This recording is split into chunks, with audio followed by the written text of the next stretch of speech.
আইনশৃঙ্খলা পরিস্থিতি সন্তোষজনক নয় মন্তব্য করে ভোটের আগে উন্নতি হবে বলে আশা প্রকাশ করেছেন প্রধান নির্বাচন কমিশনার এএমএম নাসির উদ্দিন। আজ আসন্ন ত্রয়োদশ জাতীয় সংসদ নির্বাচন উপলক্ষে বিজিবি সদর দফতরে নির্বাচনী প্রশিক্ষণ ও মহড়া পরিদর্শনে অংশ নিয়ে এসব কথা বলেন তিনি। সিইসি বলেন, প্রতিটা আইনশৃঙ্খলা বাহিনী নির্বাচনে তাদের দায়িত্ব পালনে প্রতিশ্রুতিবদ্ধ।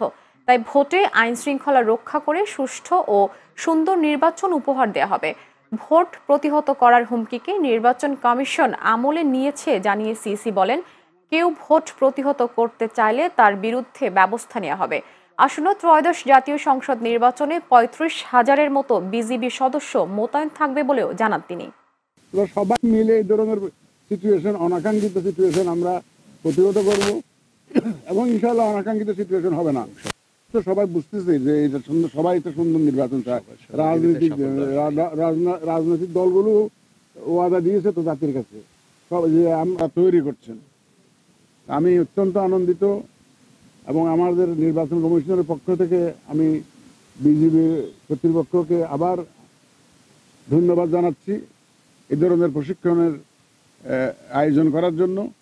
এই প্রশিক্ষণ আমাদের নির্বাচনে বিশালভাবে একটা, আমি বলবো যে, প্রভাব ফেলবে।